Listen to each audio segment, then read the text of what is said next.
To all the non-believers, non-believers, non-believers, non-believers, non-believers, non-believers, non-believers, non-believers. I'm making out. What's up, y'all? This is Jay Varsity, and this is another episode of NBA Talk. This is episode 131. And after the events of Super Bowl Sunday, whether you like the results or not, we talk about basketball over here, and we got quite a few things to talk about. Game takes, certain topics in the NBA, the All-Star NBA players questioning the All-Star game. We got certain drama when it comes to the certain protocols that the NBA is running right now, and it's an ongoing thing. Like I said, that's been going on all season long. That the protocol situations are going to cost teams games in the long run, and that's why this season is very, very odd. But anyway, let's get on to some game takes. The first matchup I gotta go with has got to be, I think, the game that a lot of people were talking about, and that's the Golden State Warriors second matchup with the Dallas Mavericks, where you had Luka Doncic and Steph absolutely putting on a show.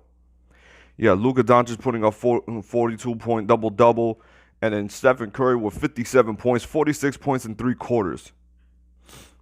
Now, that is what I call some entertaining basketball. When you got two stars that are going at it, and they're putting on an absolute show while doing it. Now, granted, the NBA is not always like that. There's always gonna be stars that you're gonna have one night where they just get outplayed, but then you're gonna have nights where both stars on opposing teams, like we saw again with Golden State and the Dallas Mavericks, where both the franchise guys are going at each other the entire game. They're just, it's almost like a one-upping contest in a way, because you saw Steph pull up from the damn logo in the third quarter, and he's over here dancing. Like, I used to hate when Stephen Curry does that, but there's something about watching Steph this year that it's fun to watch. Now, granted, the Golden State is not as good as they were in years past. We clearly see that, but there's something about Steph that he's a lot more fun to watch again. He's enjoyable to watch. It's not a pain to watch Steph Curry anymore, and I'm kind of glad to see that. And Luka Doncic, I'm kind of glad to see that he's gotten somewhat into his rhythm again. Even though the Dallas Mavericks to me are they've been a somewhat disappointment, because Kristaps Porzingis is not consistent whatsoever. He'll have one decent game the next day, and then the next game is like he'll put up mediocre numbers according to the NBA, because like I said, this is just my opinion. I'm not perfect when it comes to basketball criticism, but I think I have an idea.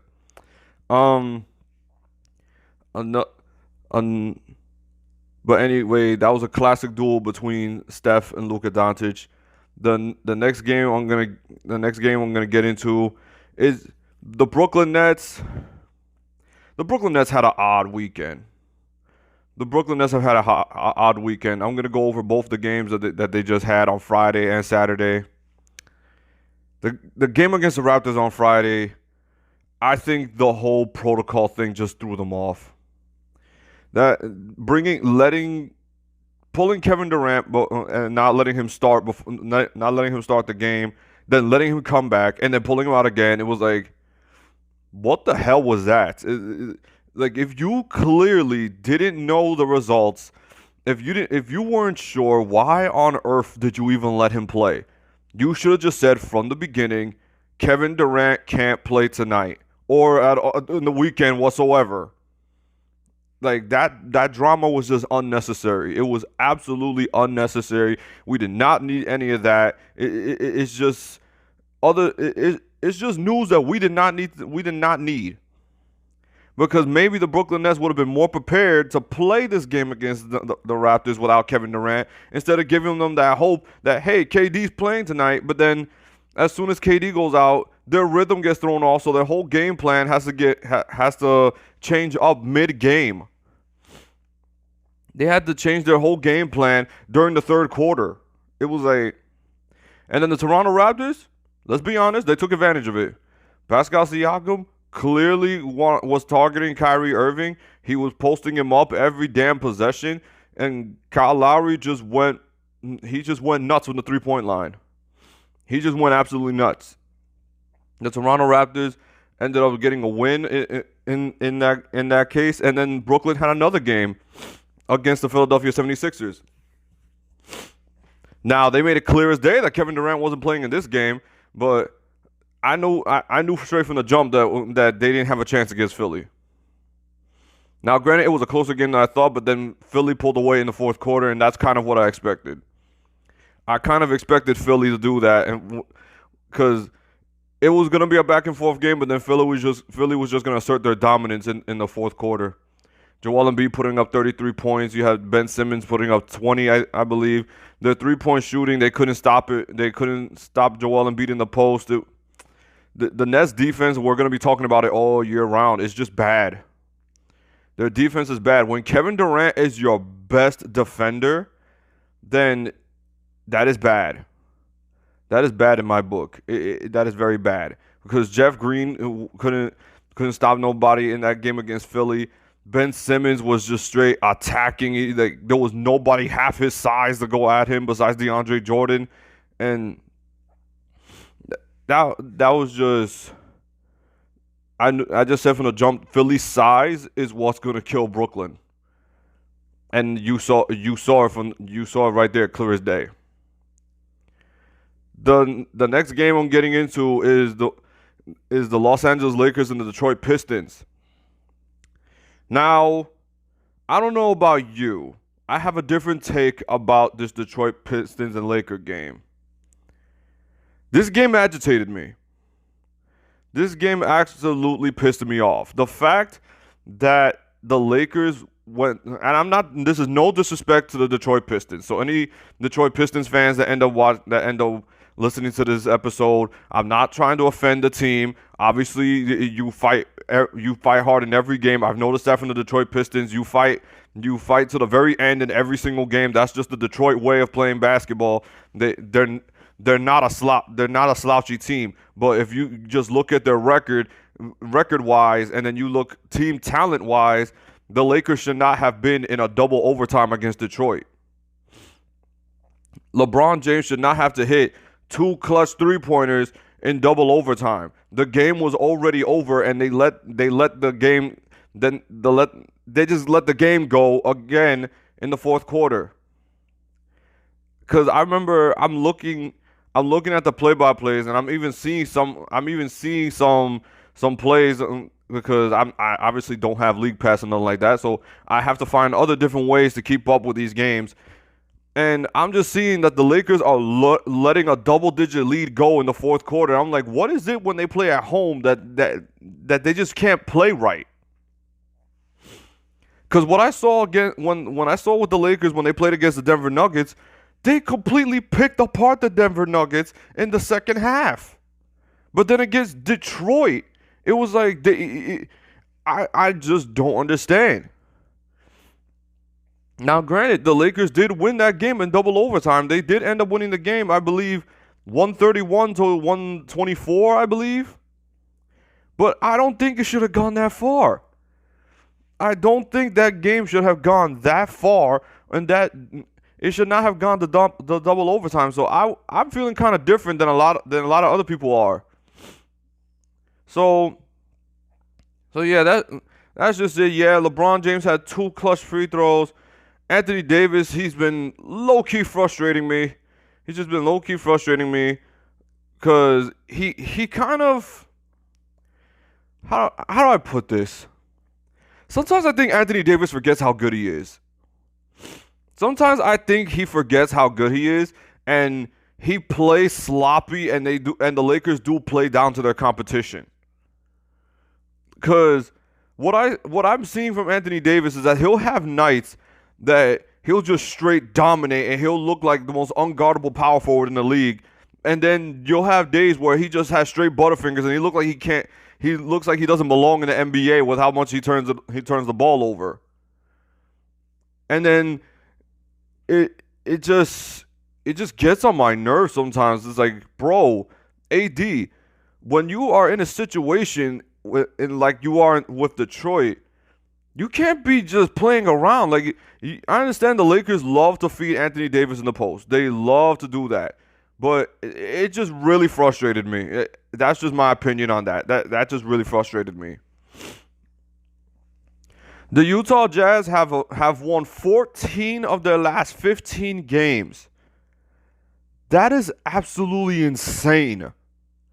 They're first in the Western Conference, and they are on a roll right now. Like, the Utah Jazz are the hottest team in basketball, and I'm not hearing a lot of people talking about it. I'm not hearing a lot of people talking about the Utah Jazz. Like, Donovan Mitchell is on another level right now. This Utah Jazz team, now granted, a lot of people are probably going to debate about their schedule and all that they're playing a bunch of mediocre teams and all that, but still, to win 14 of your last 15 games, that's not easy. Especially when in that process you were on an 11 game winning streak. I don't know. That to me is just, that's an unbelievable feat right now, especially from the Utah Jazz. A small market team going on this hot of a run right now. It's good for the NBA. It's good for the NBA to see that the Utah Jazz are this competitive, because it shows that there's still competition in the NBA. They're not taking anything lightly when they play their competition.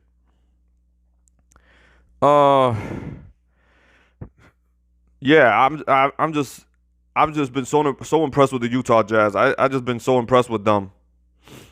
The Denver Nuggets, like I mentioned in that game against the Lakers, the Denver Nuggets have been just very odd this year. I know I mentioned them in another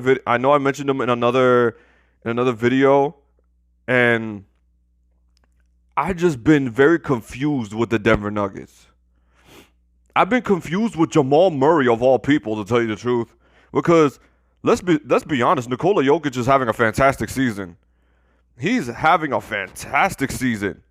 Him and Joel Embiid are just like, they're clearly showing that they're the two best bigs in the league. They're showing that they're the two best centers in the league, and it's not even close. It's Embiid, Jokic, and it's a long way before you see who the next best center is. But the Denver Nuggets, I don't know. It's just, they shouldn't be in the position that they are. They're a much deeper and better team than they're showing. Like, I understand that it's a long season, but I'm looking at Jamal Murray, and from what we saw in the bubble, where he went absolutely nuts in that playoff run going into the Western Conference Finals, and I'm looking for a sample of that Jamal Murray. I'm not saying you got to put up 40, 35, 50 or every single night, but come on, show us that show us a little bit more of that consistency. Like, I'm not trying to sound like I'm not trying to be a hypocrite over here, but like, damn. Because I know there's other players that are not as consistent that I should be calling out, and I'm not the perfect basketball expert, but it's like, damn, Jamal Murray is just not playing to the potential that he was playing in the bubble. It's like they just live and die with everything Jokic does. Jokic had a 50-point double-double against the Kings, and it resulted into a loss. It resulted in a loss. Like, seriously, how? You have a center that puts up 50 points and you still lose? I don't know. That's just confusing to me. I want to see something more from Jamal Murray, because he showed so much promise in that. He showed so much promise in the bubble, and it's like, oh my God, I thought we were seeing a superstar in the making. We were seeing an absolute superstar in the making. Maybe we'll see something. Maybe as the season goes on, maybe Jamal Murray will start putting up more consistent numbers, and maybe the Denver Nuggets will be a little more consistent and actually beat the teams that they're supposed to be beating. Now, Uh, now another team that to me is having a little bit more of the situational protocol things, and that is the Boston Celtics. But the Boston Celtics did get a big win against the Los Angeles Clippers on Friday. So the fact that they got the win, and they didn't have Jaylen Brown, because to me, I can't rave enough about Jaylen Brown. How he's been, how his game has just went up levels this year.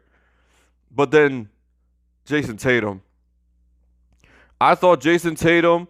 To tell you the truth, Jason Tatum was on a hot start last year. He was just on a roll last year, and he's even better this year. This boy is so smooth. I remember I'm seeing this one move that he did against the Clippers. I believe it was in the post. He did a post spin and he faded away. And this guy was so low to the ground, and when he faded that, it just clean swish. I was like, the evolution of Jason Tatum's game has just, he's one of the most unguardable scorers in the league, because you legit do not know what Jason Tatum's gonna do now. He's not the rookie that's just standing there shooting threes, and he's just gonna cut and get his occasional dunks. He's not the Jason Tatum in his second year with Kyrie that he was just taking tough mid ranges. No, he's taking mid-ranges. He's taking step back threes. He's attacking the lane. He's not caring who's in front of him when it comes to defenders. He is going at everybody. He'll go at Kawhi, Anthony Davis, LeBron James. He'll go at Kevin Durant. He's just going at everybody. He's showing no fear towards his competition in the NBA, and I like that. I like that when it comes to the NBA. I hate when players play in fear. And I'm saying when they play in fear, it's you see how they play, and you're like, why are you playing like that? You're like, you don't play like this. Like, why are you doing that? So they beat the Clippers on Friday, and unfortunately not unfortunately, because you know how I feel about the Boston Celtics. They took a loss to the Phoenix Suns yesterday. The Phoenix Suns are another one. I feel like now Devin Booker is getting more and more recognition by the day, because even though Devin Booker only had 19 points, those 19 points are effective in more ways than one. So that's the case. So that's the case right there. LaMelo Ball, ever since his start against Miami, LaMelo Ball has just been putting up monster numbers. And if he keeps this up, we're looking at a rookie of the year. We're looking at the rookie of the year right here, because he's just putting on an absolute show ever since he got that starting role. I don't know if they changed it up. Maybe he's back to the bench, but he went from putting up 20 something point triple double to he put up a 34 point I believe it was a double double, and he shot 50 something percent from 3-point range. I forgot what game that was, but I was like, damn, the LaMelo Ball is just and I'm believing that he's playing like this because they're letting him play. They're not trying to force something out of LaMelo Ball, and I like that. They're just letting the guy play. They're saying, let's just see what we got, what we're working with here. Because let's be honest, the Charlotte Hornets they're most likely not going to make the playoffs. So they're looking at what they got in LaMelo Ball, and they're saying, is he going to be better than when we had Kemba Walker? And to me, it's showing promise. It's showing promise because his playmaking really affects the team on the floor, and he makes the team a whole lot. He impacts the team in more ways than one. He sees lanes that I don't see other. He sees the lane the way LeBron James sees it a little bit. He tries to get these sharp passes, and it's just very fun to watch. It's very fun to watch because his IQ is just unbelievable. And then when he gets aggressive with his shooting like that, you're starting to see why people raved about LaMelo Ball, but then you question his game a little bit to see if it would translate to the league. But I don't think we need to worry about that. He's starting to prove now that he's gonna ball in this league for a long time, because this is exactly what today's NBA players are. They're more all-around players than they are specific specialists. There's going to be more all-around players in years coming in the drafts. The NBA All-Star controversy. Guys like LeBron James, Kawhi Leonard, and Giannis Antetokounmpo, they all question why the NBA is even having an All-Star game. And you got to understand why they asked that, because they just spent the most amount of money on the bubble for the playoffs, and the season ended in October. They literally had a month and change. So yeah, the season ended in October, and you had all of November off, and then you started the season again in December 22nd.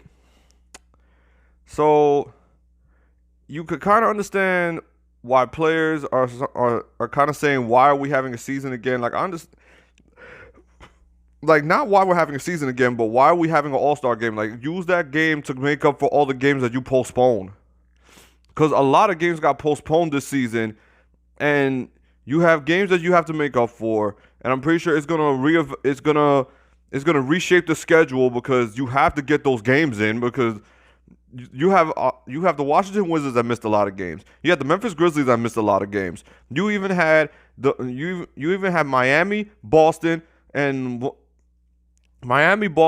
Charlotte, and I think even the Toronto Raptors have had games postponed.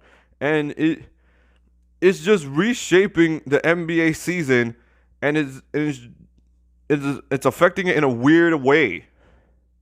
So you can kind of understand why players feel the way they feel when it comes to these games, and you can kind of understand why they don't want an All-Star game, because it's like they're saying it's kind of pointless. And to me, I wouldn't mind if we didn't have an All-Star game. I really don't mind if we didn't have an All-Star game, to tell you the truth. I mean, I love the All-Star game. I love seeing all these stars playing on the court at the same time, but I really would have cared less if they had an All-Star game, because of how weird this schedule and this season has been.